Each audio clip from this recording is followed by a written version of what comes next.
Are you ready? Ladies and gentlemen, please welcome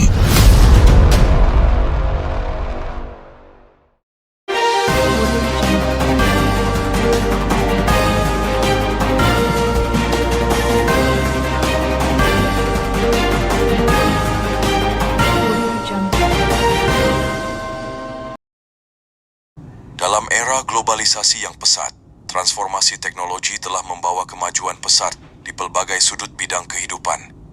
Walaupun demikian, seiring dengan kecanggihan teknologi, cabaran baru muncul dan salah satu cabaran utama adalah jenayah cyber yang semakin meluas dan kompleks. Malaysia, sebagai negara yang semakin bergantung pada infrastruktur cyber untuk pembangunan ekonomi dan sosialnya, tidak terkecuali daripada ancaman jenayah cyber yang semakin meningkat.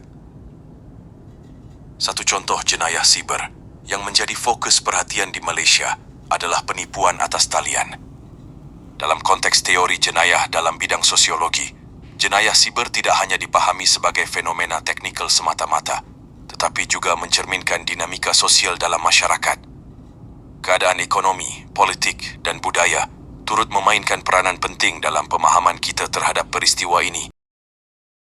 Pentingnya memahami fenomena ini dalam konteks sosiologi adalah untuk mengenal pasti punca-punca akar masalah jenayah cyber dan merancang strategi berkesan untuk meredakannya.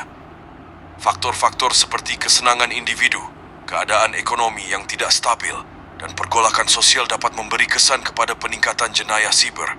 Selain itu, ketidakupayaan melibatkan masyarakat dalam dunia cyber secara selamat juga dapat menjadi penyumbang kepada kenaikan jenayah ini. Fakta terkini menunjukkan bahawa Malaysia telah mengalami peningkatan dalam kes jenayah cyber sejajar dengan pesatnya pertumbuhan teknologi. Serangan cyber seperti pencurian data peribadi, serangan ransomware, dan penyebaran maklumat palsu semakin menjadi-jadi. Oleh itu, adalah penting untuk merangka pendekatan holistik yang melibatkan kerjasama antara pihak kerajaan, sektor swasta, dan masyarakat untuk mengatasi cabaran ini. Melalui analisis sosiologi juga, kita dapat merangkumi aspek-aspek seperti perubahan sosial, pergolakan ekonomi, dan pengaruh budaya dalam membentuk lanskap jenayah cyber di Malaysia. Dengan demikian, kita dapat mengembangkan strategi pencegahan dan penindakan yang lebih berkesan, tidak hanya dari segi teknikal, tetapi juga melibatkan perubahan dalam struktur masyarakat. Jenayah cyber bukan sahaja merupakan ancaman kepada keselamatan cyber, tetapi juga mencerminkan cabaran sosial yang perlu diatasi secara serius. Melalui pemahaman yang lebih mendalam terhadap faktor-faktor sosiologi yang berkaitan, Malaysia dapat melangkah ke hadapan dalam merancang langkah-langkah berkesan bagi melawan dan mengurangkan jenayah siber dalam era digital yang semakin mencabar ini. Dengan kerjasama dan kesedaran yang ditingkatkan, Malaysia dapat memimpin dalam melawan dan mengatasi ancaman jenayah cyber. Menerusi teori pembelajaran sosial, penipuan dalam talian semakin merebak dalam ruang cyber Malaysia, di mana individu atau entiti menggunakan teknologi dan platform cyber untuk memperdaya orang lain dengan tujuan mendapatkan maklumat peribadi, kewangan, atau lain-lain secara tidak sah. Fenomena ini melibatkan pelbagai skema penipuan seperti phishing, scam, atau fraud yang terus berkembang sejajar dengan kemajuan teknologi. Teori ini memerlukan kemahiran untuk melakukan deviance atau jenayah yang berkaitan dengan pendedahan terhadap individu lain yang terlibat dalam perbuatan tersebut. Analisis jenayah cyber ini dapat dilihat dari perspektif teori sosiologi yang membincangkan faktor-faktor sosial yang mempengaruhi dan memotivasikan tingkah laku kejahatan. Ia juga dipelajari menerusi proses peniruan daripada individu lain. Dalam konteks struktur sosial, ketidaksetaraan ekonomi dapat menjadi pendorong individu untuk terlibat dalam penipuan dalam talian. Keadaan ketidaksetaraan ekonomi dapat mencetuskan keinginan mendalam untuk meningkatkan taraf hidup atau menangani masalah keuangan. Misalnya, seseorang yang menghadapi kesukaran ekonomi mungkin tergoda untuk terlibat dalam skema penipuan untuk memperoleh keuntungan keuangan dengan cepat. Keadaan ini boleh dirujuk melalui teori bebanan umum, di mana individu tersebut mengalami kehilangan rangsangan yang positif yang menyebabkan individu tersebut mengambil langkah yang drastik dalam melakukan jenayah siber ini. Dalam komuniti cyber, terdapat kelompok atau forum yang berkongsi pengetahuan dan teknik penipuan. Interaksi sosial di dalam kelompok ini dapat memperluas dan memperkuat praktik penipuan dalam talian.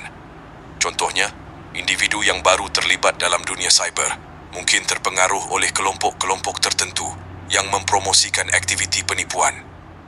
Keadaan ini boleh dilibatkan dengan teori aktiviti rutin, di mana pemangsa atau individu mempunyai motivasi dan mempunyai ramalan keadaan yang bersesuaian dalam mencari mangsa. Dampak penipuan dalam talian tidak hanya terbatas kepada kerugian kewangan individu, tetapi juga melibatkan merosakkan kepercayaan dalam komuniti cyber dan masyarakat secara keseluruhannya. Oleh itu, pencegahan penipuan dalam talian haruslah mencakup usaha-usaha untuk memperbaiki struktur sosial dan mengurangkan ketidaksetaraan ekonomi.